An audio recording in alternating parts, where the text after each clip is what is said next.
Welcome to the Deep Dive. We're your shortcut to understanding, well, the complex stuff going on around us. And today, we're looking at a real tech giant. Nvidia. You've definitely seen the headlines, right? Nvidia recently just, boom, shot past companies like Microsoft, became the world's most valuable company.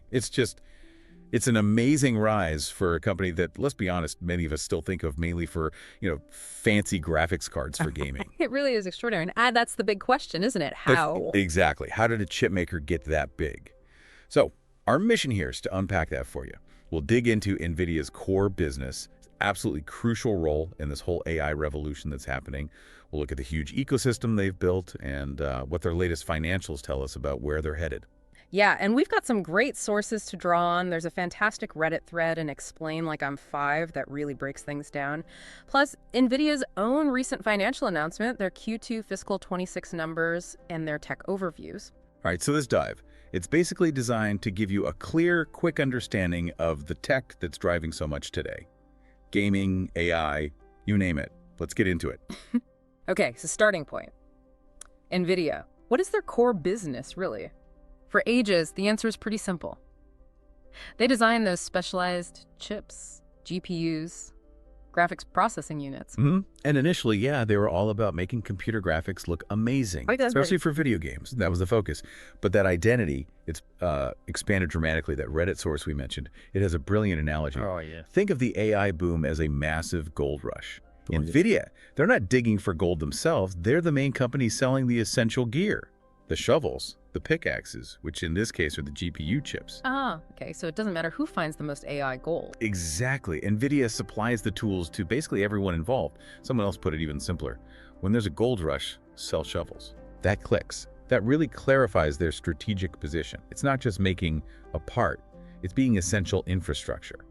But here's something interesting you mentioned. They don't actually make the chips themselves. Correct. That's super important and often missed. NVIDIA is primarily a design house. They architect these incredibly complex, powerful chips. The actual manufacturing, the fabrication, that's done by other companies, giants like TSMC, Taiwan's semiconductor manufacturing company. So TSMC builds them, but NVIDIA owns the business. Precisely. NVIDIA owns the intellectual property, the blueprints, the patents. They capture the market value that comes from that design leadership. TSMC and other foundries, they operate on contracts. Their margins are typically lower, and it's much harder, slower, and incredibly expensive for them to build new factories or pivot as quickly to chase market trends. Okay. So that explains why TSMC, even though they're making all these crucial chips, hasn't seen that same insane market cap explosion as NVIDIA. Exactly. It helps you see why NVIDIA is in such a uniquely powerful spot in this whole value chain. They hold the keys to the design. They're the architects, getting the value from the blueprint, not the ones just laying the bricks. Okay. And this is where things get really interesting, right? That moment when these gaming chips suddenly became vital for something totally different. For AI. Yeah, that was the aha moment, a huge one. Researchers figured out that the kind of math GPUs do, this highly parallel math for graphics, it's exactly the same type of parallel number crunching needed to train neural networks. Those complex AI models that learn from data. Neural networks, right? Especially for a key process called backpropagation, which is how these networks learn by adjusting themselves based on errors. Before GPUs, training these things was painfully slow, impractically slow, really. And that Reddit source had another great way to picture this parallel power, didn't it? Oh yeah, the 5-year-old's analogy? Brilliant. Imagine adding 10,000 numbers. A CPU, your standard processor, is like one kid doing all 10,000 problems one by one. Takes forever. Right, sequentially. But a GPU, that's like having 10,000 kids and each kid does just one of the addition problems all at the same time. Wow, okay, you instantly see the speed difference. Massive parallelism. Exactly. And NVIDIA, crucially, didn't just sit back and watch this happen. They leaned in hard. They made a very smart, strategic move to support this new use case. They developed open, easy-to-use tools like their CDA platform. CDA, yeah, I've heard of that.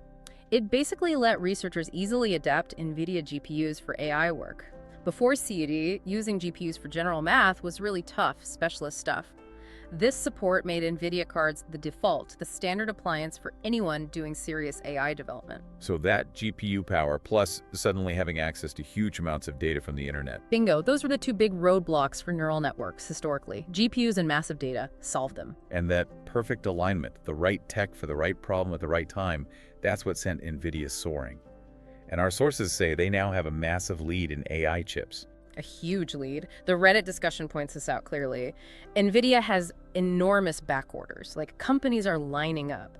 And there aren't many competitors, not right now anyway, who can just quickly spin up the kind of advanced chip plants and, just as importantly, the design talent needed. Right. It takes years and billions. Billions and billions and highly specialized expertise. So yeah, they have a pretty significant competitive advantage currently in a market that's just hungry for these chips. So it's definitely way beyond just selling one type of chip now. Yeah. It feels like they've built this whole world around their tech. It's not just the shovel, like you said, it's the whole mining count, the infrastructure, the tools, everything.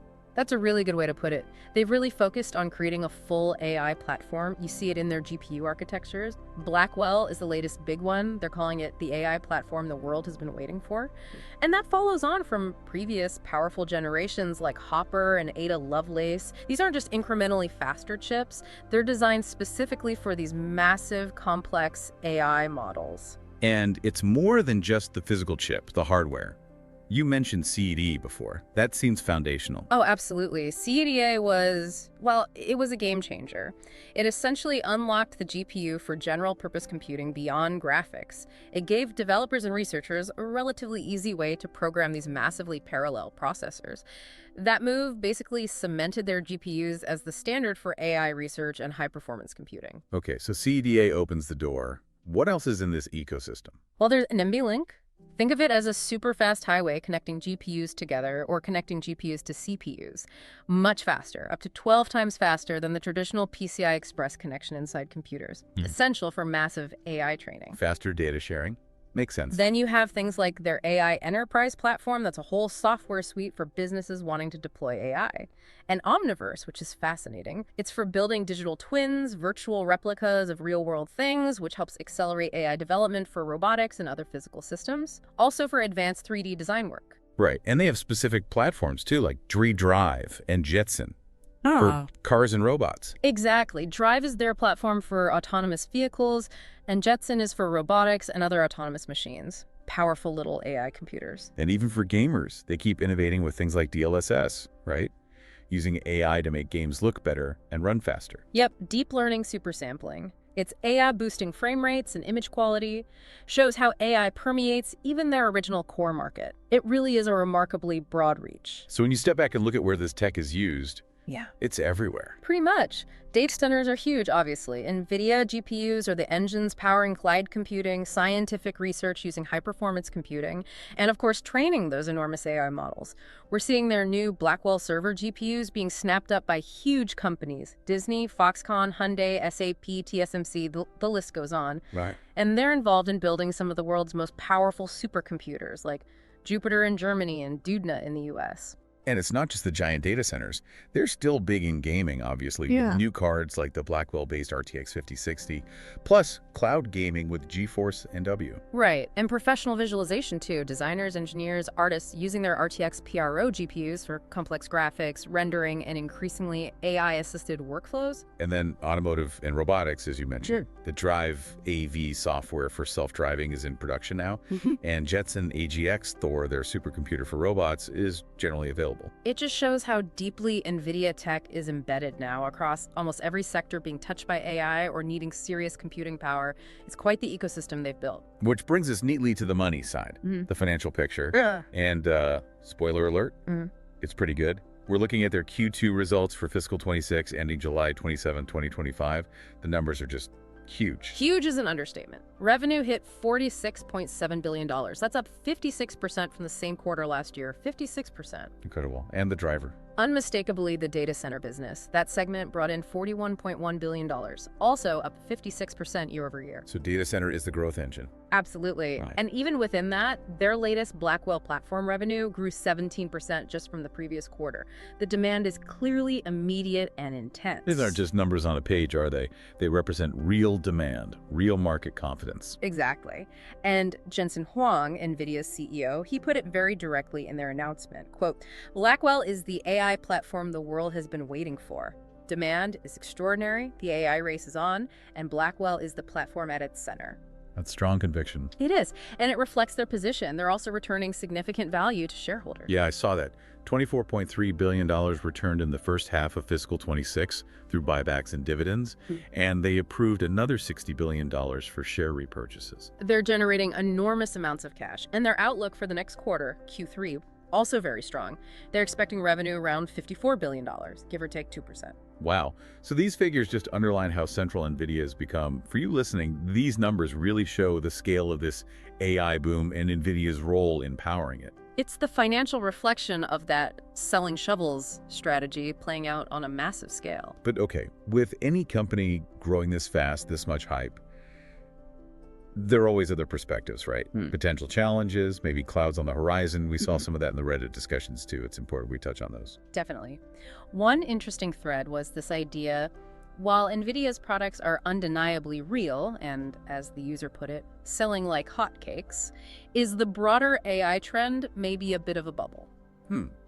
Like the investment level might not be sustainable. Potentially. The concern is, if AI investment slows down for whatever reason, then eventually hardware sales, even NVIDIA's, could take a hit. It's less about NVIDIA specifically, more about the overall market cycle, something to keep in mind. And there are practical challenges too, right? With these incredibly powerful new chips. Yeah, that was another fascinating point someone raised. The sheer power requirements for something like the new Blackwell systems. The comment was something like, they might need entirely new data centers with literal nuclear power plants in close proximity to reasonably power at scale. Nuclear power plants. Wow. Okay, that highlights a massive energy and infrastructure challenge that comes with this level of computing power. It really does. It's not just about designing the chip. It's about being able to actually run it affordably and sustainably at scale. And what about competition or alternatives? Anything emerging? Well, one user brought up Apple's strategy, focusing more on running AI tasks directly on iPhones and Macs on the device itself. The thinking is, if more AI processing happens locally, maybe it reduces the need for quite so much server-side power for certain kinds of end-user AI tasks. Ah, okay. Shifting the computation away from the giant data centers for some things. Potentially, for some applications. It's not a direct competitor in the same space, but it represents a different approach that could influence the overall demand landscape down the line. These are just important factors, different viewpoints to consider. Right, so it's crucial for you, the listener, to see these different angles, the potential headwinds, even for a company flying this high. Okay, so let's try and wrap this up. We've traced NVIDIA's path, quite a journey. From being the go-to for gamers wanting the best graphics, they've really transformed into the leader, maybe the leader, in accelerated computing and AI hardware. Absolutely. That technological alignment, their GPUs being perfect for neural network math, combined with smart strategic moves like CUDA and building that whole ecosystem, that was the recipe. They didn't just ride the wave, they helped build the surfboard and the waves in a way. That's a good way to put it. They built the tools, the platforms, the infrastructure that really enabled this AI revolution to take off the way it has. So as NVIDIA keeps pushing the envelope, keeps innovating, and this demand for AI just seems to keep growing, it leads to a final thought, a question really, for you to ponder. What's next? What other totally new, maybe unexpected gold rushes could this incredibly versatile GPU technology unlock? Things we maybe can't even imagine today.